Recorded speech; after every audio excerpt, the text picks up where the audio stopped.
orderliness and low industriousness. 23rd, I have very high orderliness, 90th percentile, low industriousness, 23rd percentile. What can I do to remedy this and get a higher industriousness? Okay, first of all, that's not that low. Okay, we got to think about percentiles here for a minute because they're not percentages, they're different. So if you're at the 23rd percentile and there were 4 people in a room, you'd be the least industrious of 4 of them. And that kind of puts you in the average range. It's not that big a deal. There's problems with it. We'll get to that. Although maybe you're high in openness too. Anyways, I won't get into that. Low would be 5th percentile because that makes you 1 in 20, or 2nd percentile because that makes you 1 in 50. It's kind of interesting to visualize a fairly large high school class and then to think of yourself as situated in there. If you're the least industrious person out of 50, that's going to be a problem. You better be smart or have some other things going for you because you're going to have a hard time being diligent enough to be successful. Okay, having said that, so, and maybe 1st percentile makes you 1 in 100 and 0.1 percentile makes you 1 in 1,000. So you got to think about percentiles properly. So having said that, let's say you're not very high in industriousness. What should you do? A, make a damn plan. Okay, you need a plan for your life.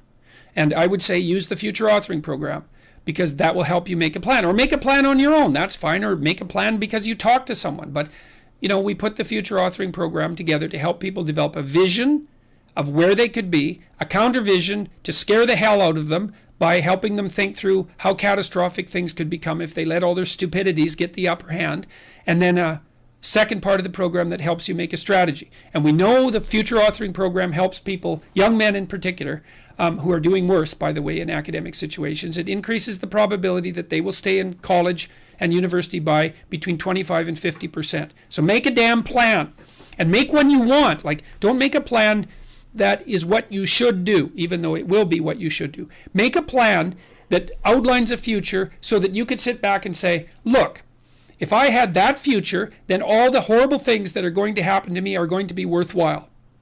That's what you want. So you want to think this game is worth playing despite its tragedy. That's what you've got in life. Enough meaning to serve as an antidote to tragedy. All right, now, and then you generate a strategy. And then the other thing you should do if you're not very industrious is discipline yourself.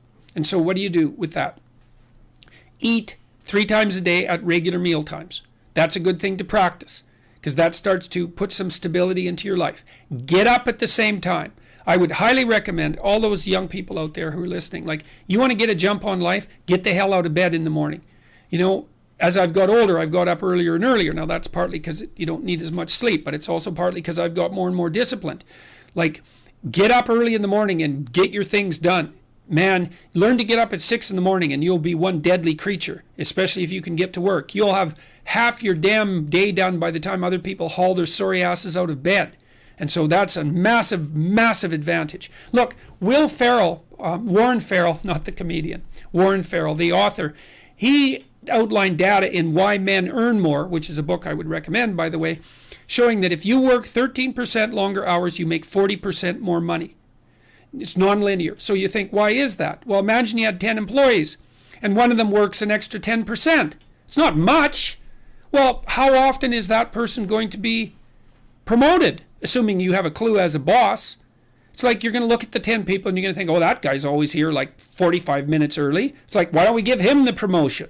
Obviously, right? So these small edges that you can manage like that, work an extra 10%, extra 13%, have non-proportional payoffs. That's part of the Pareto distribution. So get your sleep cycle organized so you get up in the morning. Learn how to do it. No excuses. I'm too tired in the morning. I don't like mornings. Who cares? That's not relevant. It's like discipline yourself so you can manage it. Schedule your meals, because that's a good disciplinary routine. And then learn to use a calendar, like Google Calendar. Most of you, many of you out there, do not use a calendar. Okay, a calendar is not a prison, and it's not a tyrant. Not if you use it properly. A calendar keeps anxiety at bay. It makes sure that you do what you need to do, which is important, because otherwise you fall behind. But if you use it properly, it also helps you plan what you want to do. So I could say, well, lay out your damn calendar and design the days you would like to have. That's what your calendar is for. So you can put in all sorts of things in there you want to do and that would be good for you. And that's a really good way to start being more industrious. Make a plan. You need a plan for 3 years. You need a plan for the next year. You need a plan for the next 6 months. You need a plan for the next 3 months. You need a plan for the week. You need a plan for the day. You need a plan for the hour. All of that. All of that. I make lists constantly of what I have to do. And they're like daily, weekly, monthly, yearly. Right now I can't look out more than about 6 months, because my life is too complicated and chaotic. But you need a vision of who you could be, what character you could have. 3 to 5 years out, you can't go much farther than that because life is too unpredictable, I think, to make vision that's longer term than that, subject to, there's too much chance associated with it to spend a lot of time on. Maybe you can stretch it to 5 years, and in rare cases you can have a 10-year goal, but it has to be pretty low resolution. But you want plans at all those levels of resolution. You want to write the things down. And because what are you going to do? You're going to stumble around and get what you need? You're going to stumble around and be useful to other people? And it's useful to be useful to other people, They want to work with you then. They want to do things with you. They want to have you around. They trust you. They open up opportunities for you.